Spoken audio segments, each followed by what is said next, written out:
Welcome to the High Performance Hockey Podcast. Today we're joined by Director of Hockey Administration and amateur scout for the Chicago Blackhawks, Meghan Hunter. Meghan is currently the Director of Hockey Administration and amateur scout for the Chicago Blackhawks. She's been involved in the game her entire life, graduating from University of Wisconsin-Madison in 2005. Meghan was an assistant coach at Niagara University's women's hockey team, 2005-2006, and University of Maine, 2006 and 2007. She's also worked with the OHL's London Knights and Hockey Canada as a manager for the female national teams. It's a very, very interesting and fascinating conversation that we had with Meghan today. We wanted to discuss with her growing up a Hunter, the first family of major junior hockey in Canada, her career as a player, coach, her role models along the way, and her current appointment with the Chicago Blackhawks. It's a interesting conversation, and it's an insightful hour. Welcome to the podcast.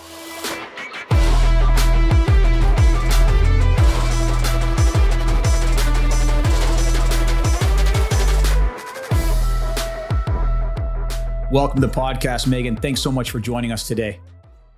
Thanks so much for having me. It's an honor. I'm excited to sit here and have a chat with you. It's going to be a fantastic hour. It'll be a really insightful. I want to start really with your family. I mean, one of the most, in my opinion, biased opinion, one of the most influential hockey families in North America, I think, the Hunters. I mean, it's a who's who, and massively, massively strong hockey acumen, as well as playing careers. I was getting ready for our interview, and I looked up and did some due diligence and read an article posted on the Hockey Canada site called In My Words. And I want to read a quote from this article, and then I want to ask you to expand a little bit on your family, okay? So this is quote, "They never set any limits on me or treated me different than the boys, nor did any of my teachers or coaches. When I was 9, I was given a school assignment to illustrate 3 goals I wanted to achieve. My 3, I wanted to earn a U.S. college hockey scholarship, play on Team Canada at the Olympics, and play in the National Hockey League. Although these may have seemed like unattainable goals, I never once was deterred from striving for them. I learned from a young age that hard work was the first thing I needed to do to be a good student and a good athlete and to accomplish my dreams." I think that's fantastic. So take me back. Let me ask you the first question. Oil Springs, Ontario, 800 people. Booming metropolis of Oil Springs. Oh, yeah. I would imagine, though, that's blue-collar, hard work. I'd imagine farming was something that ran in your blood. How did that affect the way you were raised just in the town that you were in small-town Ontario? For sure, yeah. The big farm town. Like you said, blue-collar. We had the Chemical Valley there, so there's a lot of people that, working hard for a living, and that's actually what my dad did. He worked in the Chemical Valley, but also farmed on the side, which is kind of crazy too. So, just seeing everybody in the local town too, and just always working so hard and farming. Most of them did it on the side. There wasn't like a lot of big operations at the time. So yeah, and just seeing my dad do that, plus trying to drive us around the countryside was pretty special. And I was just like, if that's not the definition of hard work, I'm not sure what is exactly. I mean, farming itself is, a full-time job. So it's pretty crazy. Your father specifically worked a full-time job and farmed on the side. When you were a young aspiring hockey player, what were some of the values that he taught you? Obviously, hard work being one of them. Any life lessons that you could share with the audience? Yeah, I mean, I think it just goes to hard work and being passionate and working hard at everything you do. One thing he always told us, he's like, if you're not going to work hard, then you're not going to play. Like, he never set any limits on me, but he's like, I just want to see you go out there and do your best. I don't care what the result is or what happens, but I just want you to work hard and again, do your best and perform to the best of your abilities too. So he could be hard on us sometimes, but it was a good thing too, because I wouldn't be here today if I didn't have the groundwork laid out in front of me or, the experiences I had growing up. Yeah, it reminds me quite a bit of my father. Work hard and have fun. Don't do one without the other. And, exactly, yeah. I'll do everything I can to support your dream, whatever it is, take you wherever it is. But you have to have those in order before we do either one. Exactly. I think hard work for us went before the party. It always was fun because, if you didn't want to if you didn't enjoy it, then, why waste his time too? Why waste your own time? So Yeah. definitely work hard, have fun. Hockey mothers. How was the support from your mother at the time?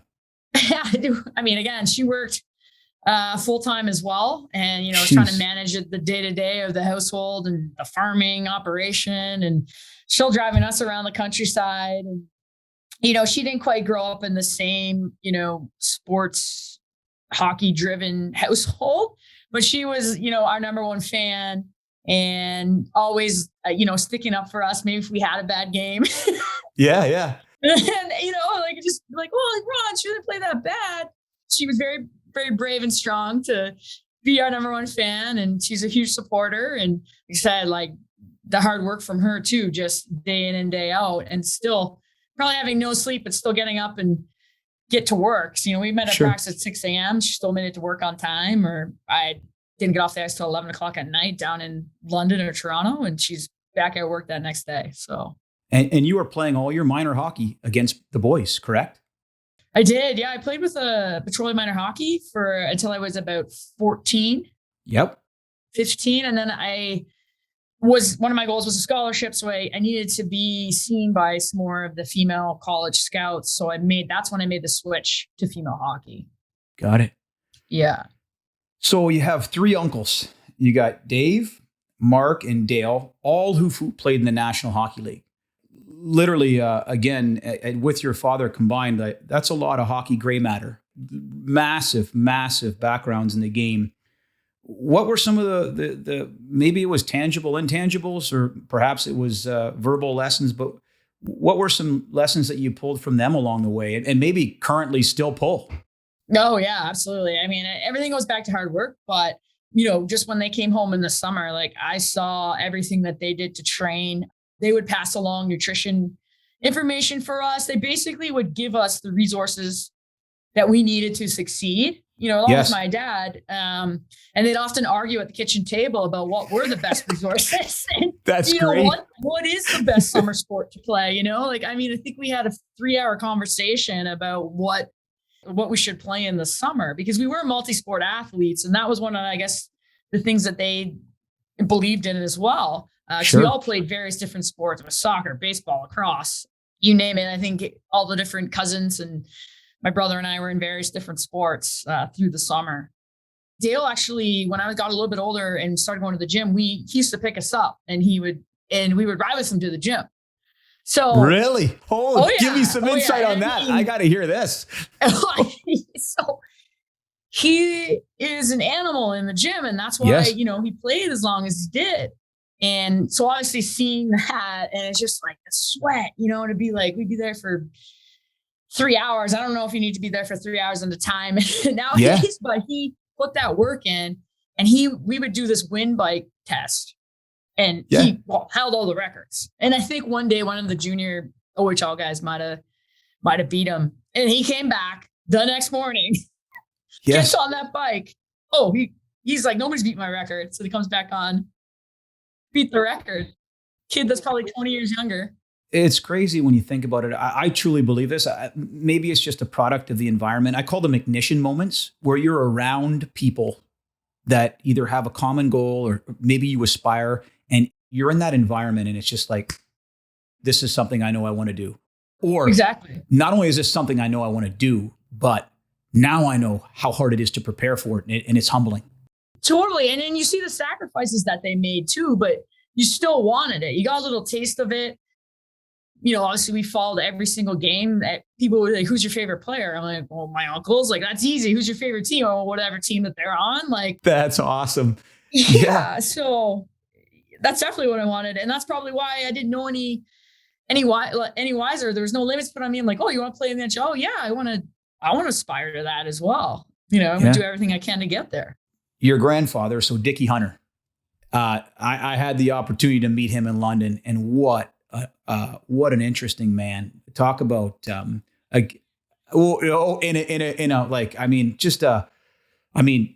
we from his coaching background to his life experiences. What are some of the lessons he's taught you about the game, or just about life in general? Yeah, it's hard nosed, tough. Not take a day for granted.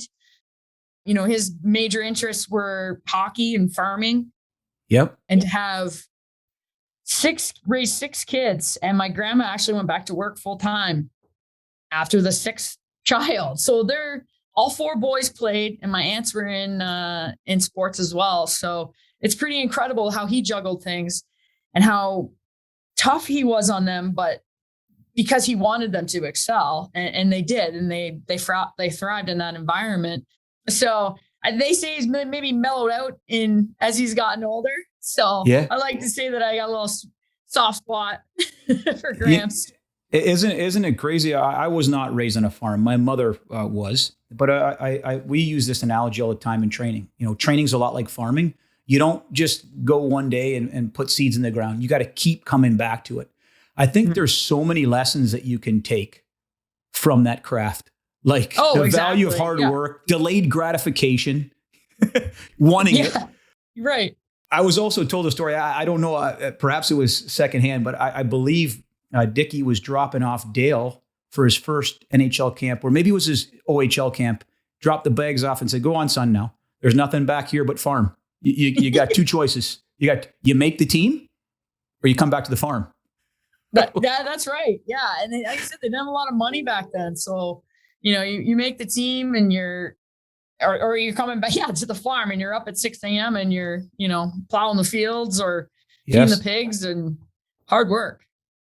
And the great part about it is now even Dale and Mark, and I don't know Dave and Ron, your father, but do they all come back to the farm? Are they still actively engaged? I think Dale and Mark still are actively. They still are passionate about it. Farmland back home. It's we own a ton. Like, just a lot of us live on the same road back home. Yes, that's like kind of the small town is. Everybody knows everybody, and your family lives within a mile or two radius. Yeah. So Dale and Mark still have a ton of land. My dad has land as well, and my brother's gotten into farming, and my cousins are joining the operation too. So Dave was never a huge farmer, but he's out in Edmonton right now. But he comes home when he can. But maybe he's like me. I wasn't like too invested in the farm piece. Yeah. I want to pivot here. I know, one of your goals was to attain a U.S. college scholarship that you had mentioned in the article, and you did. You played and you were recruited Wisconsin, which is a fantastic school, fantastic hockey program. How did that opportunity present itself? Obviously, because of your play, and then why did you choose to go to Wisconsin? What was the decision why Wisconsin? Just curious. Yeah, it was a difficult decision, that's for sure. Yeah, like I'd been on some Team Ontarios and gone to London to get on the best teams, basically that I could, and be showcased. We were in Toronto every weekend, so you're in front of a various number of scouts. And the very first scout that I encountered I was at a tournament in Montreal, and it was Wisconsin. So I had that little piece, that nobody else was there, and it's the only one that found me after the game. But I have a crazy story again, which is a little bit of small town. I mean, this didn't. Well, you could say maybe it sealed the deal, but I was in Toronto at a tournament, and I had a horrible game, and we lost. I think we've lost in the gold medal game or something. So there's usually the scouts were all lined up outside the dressing room, because they can only talk to you at the end of the tournament. And I somehow just evaded everybody. I was like, I'm in that mindset where I was like, okay, I played really bad. I don't talk to anybody. So we get in the car and drive the 3 hours back. And then we get this knock on the door, and it's the head coach of the University of Wisconsin women's team. She had been at the tournament apparently. And she's like, yeah, I guess I missed you after the game, but I really wanted to see you while I was in Ontario. So she drove. I don't even think she had our address. She just knew that I was from Oil Springs. So she drove 3 hours to Oil Springs, and she saw two farmers in the field. I said, hey, do either of you know Meghan Hunter? And they're like, oh gosh, that's Ronnie's daughter, I think. I think you got to go down here and just take a left. And, that's her house. So she went all that way. There's no cell phones back then, or we didn't have one. So yeah, and that's how she came to our house. She wanted me to show a recruiting video, but then our VHS at the time, there I'm dating myself, was broken. So we had to go down to Grandpa Dick's to use Oh his my team. goodness. Yeah, we're walking in, you're going through the cloud of smoke, and I don't know, Gramps might have been in bed. It was pretty late by the time she finally found our place. But yeah, so that was just like, somebody going like above and beyond to try to recruit somebody, I guess. But then I did take my 5 visits, and I went to UNH, Brown, Dartmouth, and I had another one lined up for Ohio State, but I had already been there on unofficial. And I think I was I was trying, just kind of getting sick of like the traveling and stuff. And I just wanted to focus on hockey. And so then I just kept coming back to Wisconsin, but we made a list of what my priorities were. And I was getting influenced a little bit too by my friends. I had some really close friends going to UNH, Brown, but I had to stick to what I wanted most in a team. And I loved what the vision was for the program and the school. And I believed in the head coach. They had the program that I wanted at school. And it didn't help that Madison's surrounded by farmland. So maybe that that was the deal right there. Well, that's an interesting story about the recruiting visit. Talk about, skin in the game and going above and beyond. As a player, I would imagine, wow, that person's not only invested in me, but really wants me a part of this program. Let me ask you this question: your time in Wisconsin, from a coaching standpoint, did you feel that culture was there? I always am fond of saying, in coaching, the job is obviously to create an elite culture where people can grow, right? Almost cultivating a garden, right? You don't grow flowers, you create the environment. Did you feel that happened at Wisconsin, the team chemistry, et cetera? Yeah, exactly. Because it was such a new program. So we were all kind of the same age. We didn't have that ranking, system where you get with the seniors and the freshmen, which can be hard on some of the freshmen coming in. So it was the second year of the program when I went, and it was, and everyone kind of like doubted me maybe for going to such a new program when you could have went to all these East Coast schools that were more established, but I just really believed in it. And we kind of all came up together and believed together. So when we started picking off some of these good teams, that's how things started to grow. And, and the coach also, obviously, there was cultivating such an environment. And, I think one of our quotes was, "The West is taking over." Like, once we started like picking off some teams, and it's pretty proud. We look back now and then see how far it's grown, and Wisconsin's grown into a powerhouse. And I mean, I didn't know at the time how that was all going to develop, but I just had this gut feeling, and I guess I need to continue to trust my gut, because that was one of the best decisions that I ever made, was to head to Wisconsin. Talk about a powerhouse now. Your career there, 4-time letter winner and finalist for the Patty Kazmaier Award, which is the Hobie Baker of hockey in the men's game. That's a pretty outstanding career. What were some of your qualities that made you the player that you were? Again, I was kind of like I skated like, I wasn't always the best skater, but I just had so much passion. I wanted the puck. When anybody else had the puck, I'd run through them and run over them. And my other thing was, because maybe I wasn't the most fluid skater, I was the most fit on the team. There's no ifs, ands, or buts. I would win the fitness testing. Is that a lesson from Dale? Yeah, I think so. Well, like, there's something about the Hunters. We all kind of got a little funky stride. So not that I couldn't get from point A to point B, but I just wanted to make sure I was going to get to point A, point B quicker than anybody else, because I maybe had a little inefficiency in my stride that I felt like I needed to make up for that in another way. So, but I was just, I was hungry. I wanted to be the best, and I wanted to score goals. Dale and maybe Mark, my brother, maybe known for sitting in the penalty box a little bit or getting in some fights. But I think I made the comment once when I was young. I was like, well, I can't score goals from the penalty box, Dad. So I'm going to play tough, but I'm not going to do anything to be a little dirty or something. So I love it. Yeah. Comparing, you talked about now Wisconsin. You talked about how a powerhouse they are. If you could compare and contrast the women's game, and maybe it's very similar, maybe it's divergent, but where is the game now? Like this year, the Ohio State won the national championship. That's right. Sorry. I got to give props to Columbus. I got to give it to you. Yeah. But compare and contrast the game from what you're seeing on TV, the women's game, to when you played? Is there a difference? Are they faster, stronger, or is it, hey, Anthony, this is how it's been. We're just now seeing it more and more. I definitely think there's been a lot of growth and a lot of development. And I just think that's over time. You see with the men's game too, how much faster it has gotten. And it's going to a little bit of younger men's game too, just because the kids coming up are so fast, they're so strong. They're big, or maybe they're not big, because now some of the smaller players are playing. But there was still always that skill, right? But maybe we just didn't get the opportunity at the time to showcase that. But I think over the evolution of time, I mean, definitely it's gotten a lot faster and a lot more skilled. I mean, it's crazy watching these women now. It's unbelievable product. I'm hoping we can build off the Olympics here, and yes, not just because Canada won, but yeah, being Canadian, but just because it was such a great game and the amount of people that tuned into that.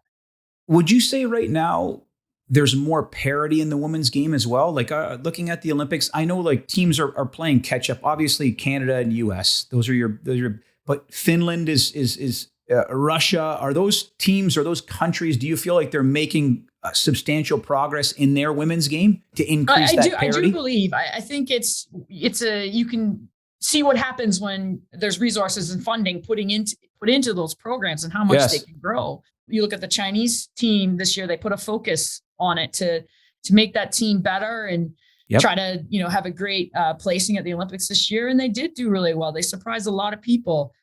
So I think that just goes to show, if the female hockey can have those resources and have that investment in them, that they can improve. And I think the parity is just going to continue to get better. Agreed. It was fun to watch this Olympics. The game was fast paced. The game was it was a great product to watch for sure. Yeah, absolutely. I want to pivot. So my next question really is: you had your career at Wisconsin, which was an outstanding career. What was the next logical step for you? Were you in an area at that time where, I don't know what I want to do? Was coaching? I know that you coach, and I want to ask you about coaching. Was that the next logical step for you? Was that what you thought, hey, I want to get in, I want to stay in the game, and I want to do so by coaching? Yeah, honestly, because at the time, I didn't know anyone in hockey operations to say in a professional hockey on the men's side. I didn't really know any females that involved in that. It goes back to the, if you see it, you can be it type of thing. I didn't really have anybody model myself after in terms of that, but I did know a lot of people that were in coaching, and I loved the university atmosphere and I would love to work in an athletic department. So that kind of was a little bit logical. It wasn't an easy decision for me because I still really wasn't done playing. I was still involved with the Team Canada program. Yeah.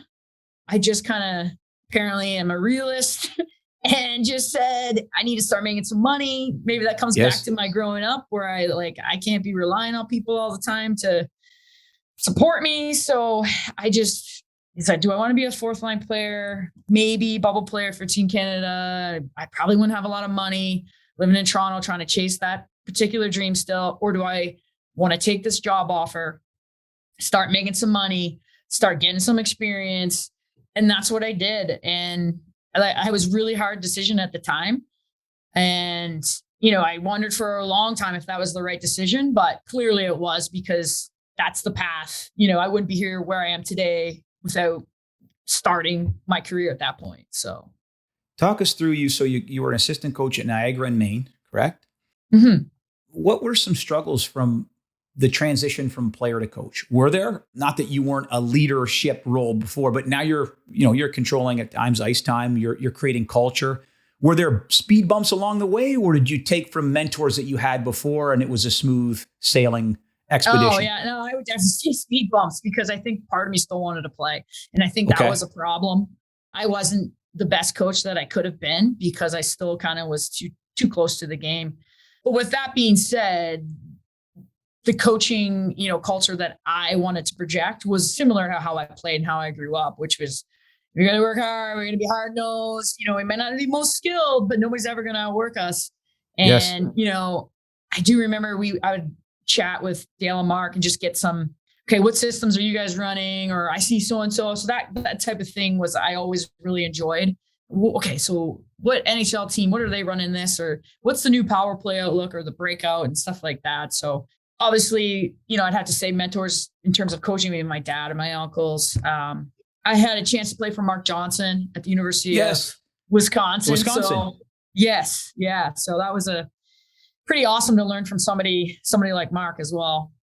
This is an interesting question. I struggle with this at times. I don't know if you have or not, because of the family you were raised in, but I played the game. I played in college. I played a little bit in the minors. But when I step back now and I look at the game, sometimes I'm like, wow, do I really know the game? Like the technical and tactical aspects, the amount of time that coaches spend cutting film, creating technical packages, overcoming other teams' tactics. It is intense. It's very specified. And it's almost like when I say you have a PhD in that, I don't think necessarily just because you played, you have that understanding as a coach. Would you agree with that? No, yeah, I would. Actually, that's one of the things I used to say. I was like, I see the game so much differently now on the other side. And I honestly wish I would have done more coaching while I was playing, because now I know what the coach was thinking about me. Like when I'm on this train of thought and they're over here. Yes.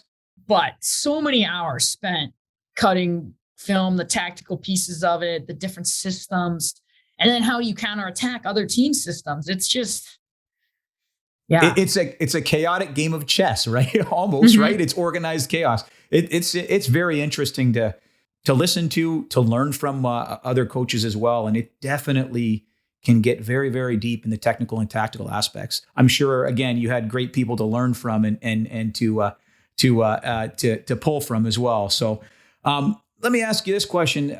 How did you create culture? Or was it something as an assistant coach you learned from the head coach of creating culture?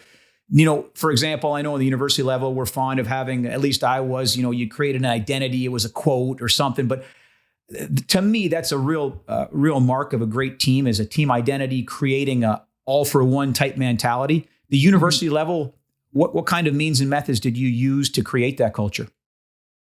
Yeah, I guess, like you said, we had some kind of team quote that we always bonded around, or we would do the team building at the beginning of the year. We try to find something unique, and maybe that would rally them like throughout the year.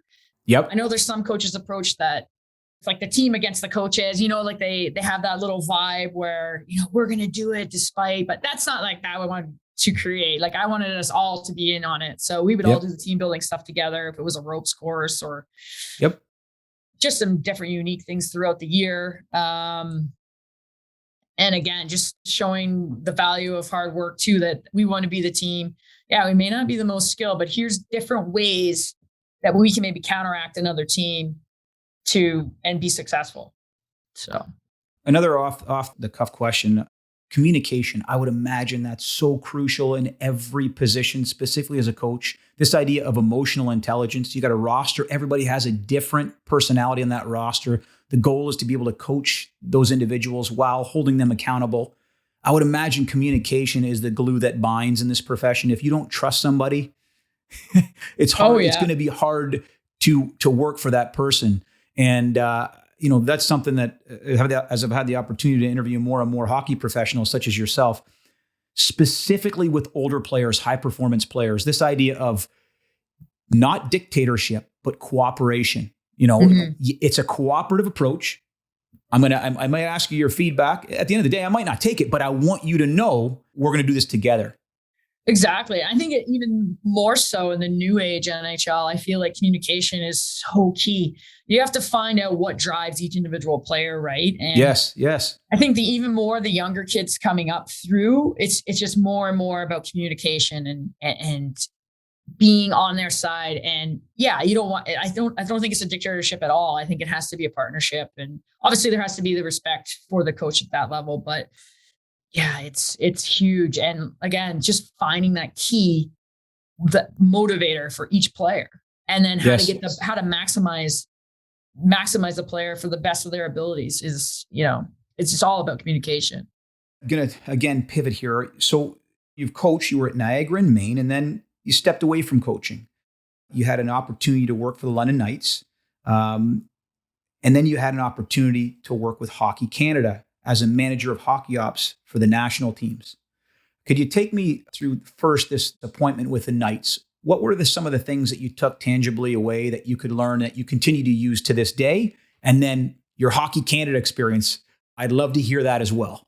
Yeah, absolutely. Yeah, with the Knights, I was kind of involved in a lot of different things. I was tasked with starting up their new group sales department, but it's such a small.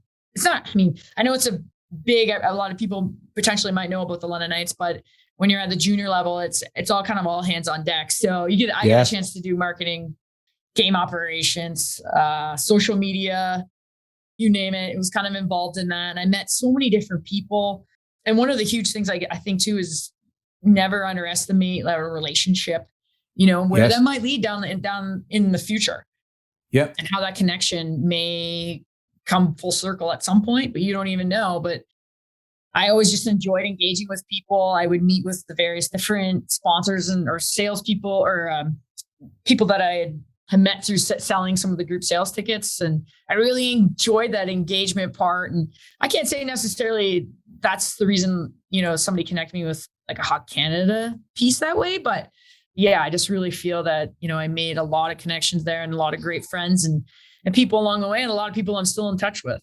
What a unique experience too. I call this, like, based on what you talked just about all of the hats that you wore with the Knights, almost like you're a serial specialist, which is absolutely unbelievable. You get this dragonfly vision of seeing different parts of the business that now you can pull from to this day from those experiences that you might not have in a specialized position. Exactly. Yeah. Not to mention that I had access to some of the greatest hockey minds, sitting there upstairs or they'd be downstairs in the room. So lots of stuff to be learned from that, just on how they go about preparing for a game day or, how they manage their staff. And so, yeah, it was an awesome experience. I loved every minute while I was working for the Knights, and I didn't really know I was going to leave. I don't even know how I found out about the Hockey Canada jobs being posted. I think I don't know if I saw it, like if it was like on Facebook or Twitter or something at the time. But I also had this in the back of my mind that maybe I should kind of start carving out my own path in terms of maybe getting out from underneath my uncles a little bit. I know I had carved my own path in other aspects, but this opportunity with Hockey Canada, I just thought it was an opportunity of a lifetime that I couldn't pass up. And being such a huge homebody, making that move, for a 4-hour flight away was pretty daunting. Yeah. I don't know. I don't think my parents were too happy, but I loaded up my car and drove the 25 hours to get out there. And yeah, and I stayed there for 6 years, and it was an awesome opportunity. You were the manager of hockey ops and national teams. Could you explain to us what that job description entailed? What were your responsibilities on a daily basis? Yeah, it kind of evolved over the course of the 6 years, but for the most part, I was in charge of managing like the women's national team programs. Okay.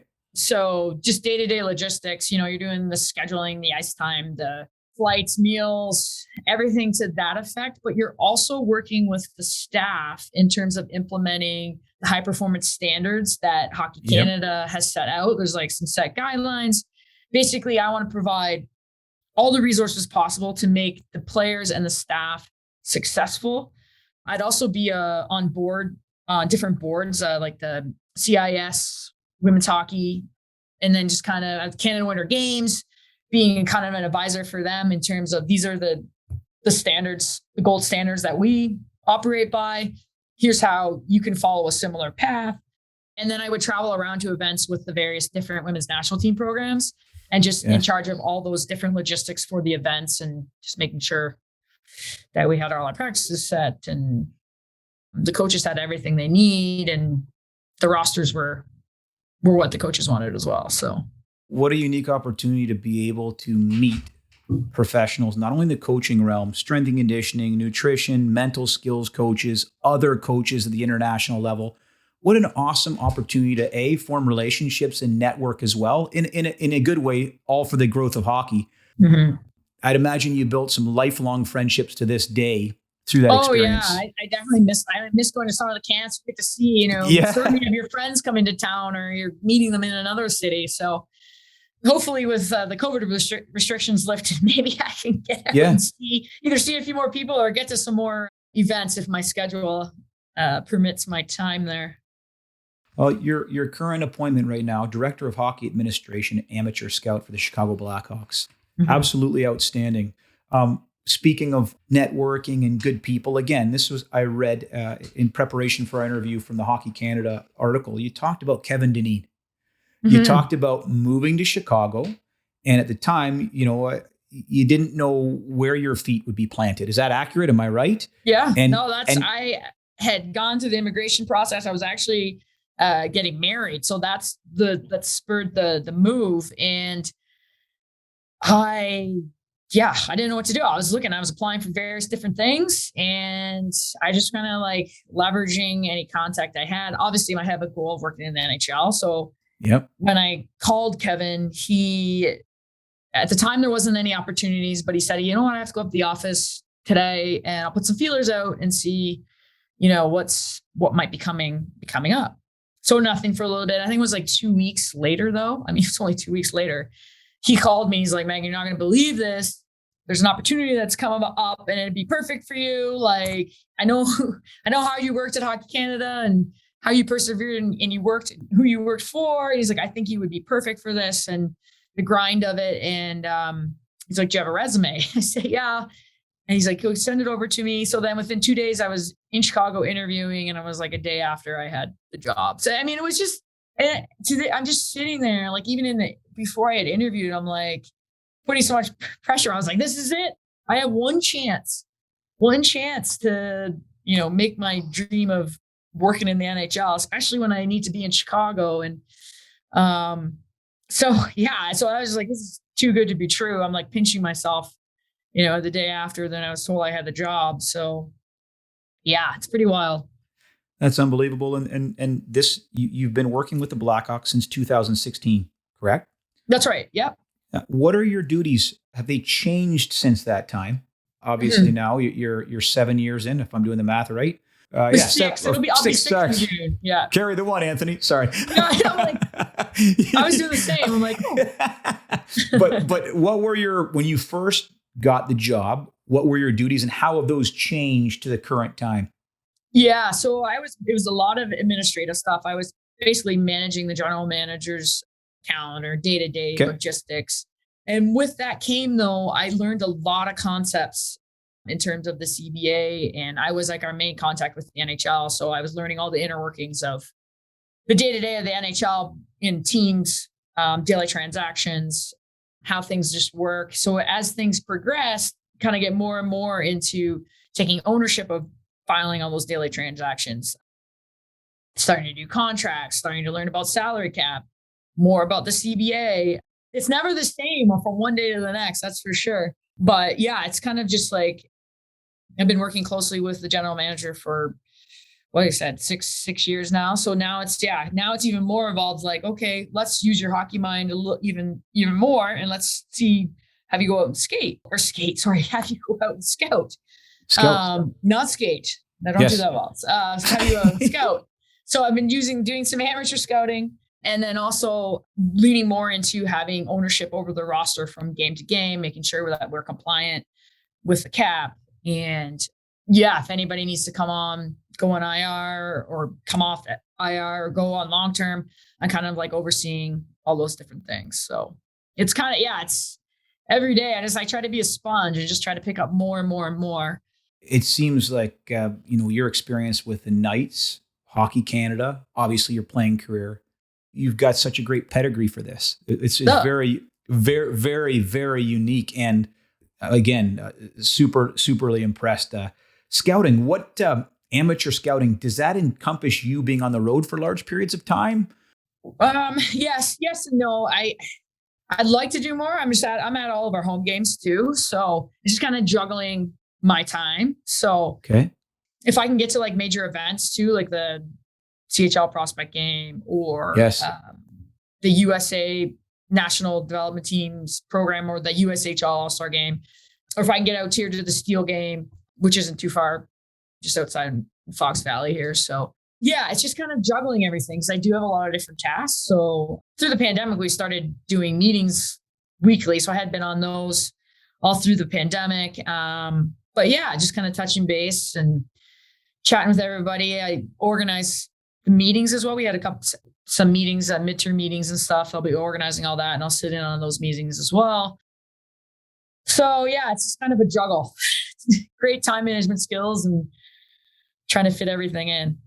What's next for you? Is your goal? I know you talked about this idea, and that's, what's next? I want to push myself. I want to challenge myself. Obviously, it seems like you're doing that right now in your current position.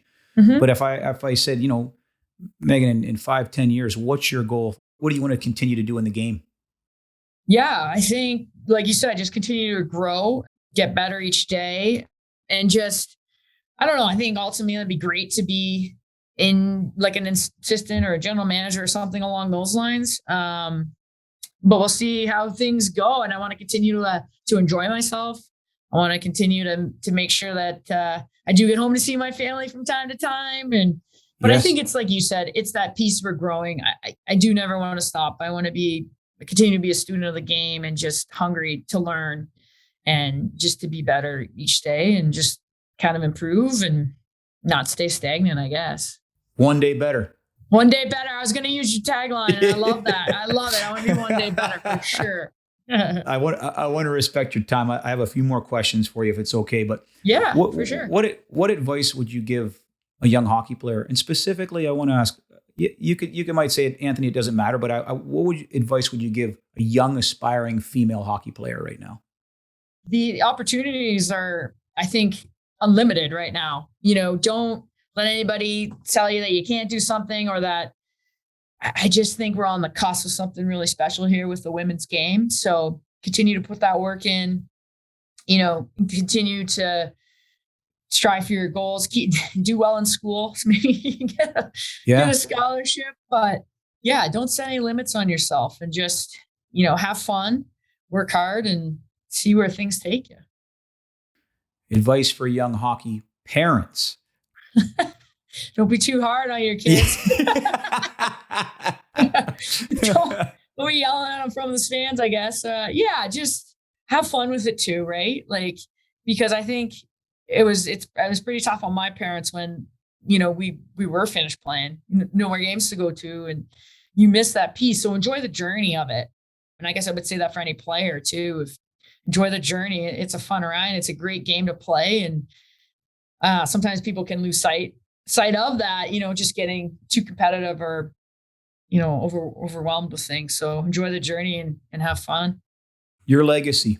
I know you're young in this profession, but I asked my colleagues this in the interview. How do you want to be remembered in this game? I mean, I know that you've got a lot longer to be involved in this game, but how do you want to be remembered? Well, passionate, fun-loving, easy to talk to, I guess, but also kind of like right now I know other people use this term as like a hockey player, but like utility knife in terms of like, I like that. Right. Like just that person that has kind of a feel and a handle on so many different things that, and enjoys it though too. And wants to bring other people, into the fight with them and, wants to win. I still love that aspect of like being a team player. So yeah, just fun loving, have a good time, but also working hard and just keeping involved as many things that I can. It's in your blood. You're a hunter. I guess. Yeah. Our guest today has been Meghan Hunter. Meghan, thanks so much for joining us. Thank you. It's an honor. Thanks so much.